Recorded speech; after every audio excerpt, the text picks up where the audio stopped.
Good morning, everybody. Make a short video this morning just because it's been a minute since I've recorded anything. So I just want to welcome you guys and thank you for watching. If you like my videos, please click subscribe. It really helps me out. I'd like to be able to make more videos, but it's kind of hard when you work full-time as a nurse. I've been working a lot of weekends. I'm actually doing something they call weekend option. For those of you who are not in healthcare, I'm not quite sure how that works for other individuals for, different job types. Pretty well nursing is pretty well what I've known for my majority of my adult life. Sorry, I'm kind of driving too. I had to run some errands this morning. Run to the dollar store and get some stuff to get ready for my work week that starts tomorrow. I usually work 3 12s. I kind of like to do all of mine in a row. Kind of hard as you get older. It makes it a little more tiring, takes a little while longer to recover. Pretty well, definitely Mondays I'm out of commission. But I just wanted to kind of hop on here and kind of talk about nursing. Kind of what's been going on. I'm sure some of you guys have seen in the news about the fake nurses. I'm sorry, that's just what I'm going to call them. They're not real. They're faking it until I guess they think they're going to make it. There were 76 individuals who obtained a degree in nursing from colleges or a college that was ran by some people out of Florida. This also stemmed across several different states. Sorry, I look pretty rough this morning. I'm tired. Then there was also the woman who literally stole somebody's identity as a nurse and, put people at risk. That's the big thing. These individuals who have done this, I don't care if they sit in a classroom before they got their degree. If they did not do the clinical hours, they are not a nurse. I've been doing this in a nursing capacity for 23 years. I started out literally in housekeeping and long-term care 26 years ago. Went on, became a tech in the hospital as I was going to school to get my LPN, licensed practical nurse. I worked very hard for my degree. I worked pretty well full-time. I had 2 small children. Went through a divorce shortly after I had completed my degree and got my first job, and my license set for my boards passed first time. Waited until my children were grown and settled and had their own lives, and went back and got my RN during COVID. Of all things, COVID. That was a rough year, let me tell you, and it was a whole different type. Sorry, I'm trying to move around and get comfortable. Whole different type of nursing. I can't even explain how hectic it was. It was probably 100 times worse than it was the first time I went. Curriculum was a lot harder. It was harder to get all your clinical hours. There's a bare minimum you have to have in clinical hours, and you have to be signed off on, not just by your instructors, but by the nurse that is basically precepting you or training you during those times. If you miss those clinical hours, and you can't make them up, and there's a reason. These are times that you learn and see what to do with an arterial line on a patient in the ICU. To do with any kind of line that goes into the veins, PICC lines, central lines.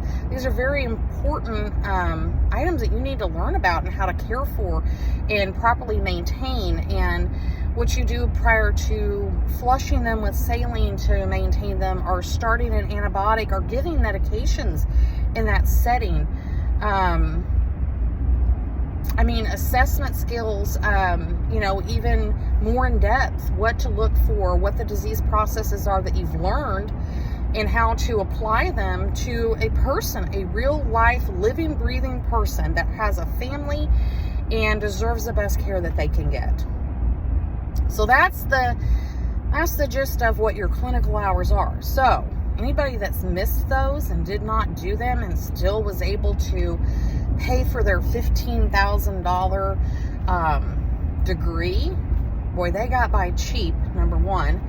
Number two, they're not adequately educated to perform the task at hand. And I don't care the people that say, oh, well, they went to school and now they've been out and they've been doing all this and they've got hands-on. No, there's no excuse for it. We all have had to basically do our time. You know, we've had to put our time in. We've had to work hard. We've had to do what was right. We had to learn. We had to get our education, and then we could sit and take our boards. There's no skipping these steps. It's just too detrimental to the public's health. And I just don't understand how anybody could do this and not feel guilty about it. That they feel like they have a right to that license that they have fraudulently obtained. Now that's my rant over that one. The other thing is the fact that we know for sure that there are individuals who have stolen other nurses or stolen a nurse's licensing number because they had a similar name. Okay, that's not right either. So some things need to change there where us as nurses who have obtained these degrees and these licenses, yes, you should be able to look it up. But no, I don't believe that our licensing number should be available to the public. Just because it could be easily, obviously forged. That somebody can steal your identity as a nurse. I don't want that person taking care of my loved one or myself. I've been a patient in the hospital. That's terrifying. That's something to think about, and not to mention we nurses get a bad rap anyhow. I'm going to be honest, we're treated terribly. A lot of the time, we're talked to terribly. We're treated like we're uneducated, that we don't know what we're doing, that we don't do this day in, day out. Families take it out on us, their frustrations, their stress, their emotional pain. The patients sometimes take out their physical pain on us. We really take a lot. And, there's not enough of us to go around sometimes. And we're working long hours. We're working in one of the hardest jobs there could be. I don't know what people expect from us. We are people too. We have emotions. We have family issues at home. We have other private matters, but we don't bring them to work. We go in, we do our job, we show compassion and caring, but at the same time, we have to be, we're secure in our knowledge base, and we're doing the best we can to take care of everybody. I just don't know what to say or do. Nursing's really, really getting hard. We're burning out. I'll be honest, I'm in burnout. I'm tired. I'm exhausted. I know a lot of my fellow colleagues are, and it's, it doesn't matter what job we work at, what company we work for, it doesn't matter the pay, we're tired. COVID burned us out. It really burned us out, so, if you got loved ones that are currently being cared for in a healthcare setting, thank your nurse. It does mean a lot to us, more than you could ever imagine.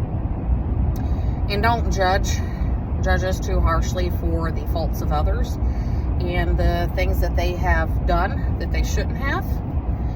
And I hope that you guys have a blessed day and an amazing Easter Sunday with family and loved ones. And I will see you on the next video. Thank you.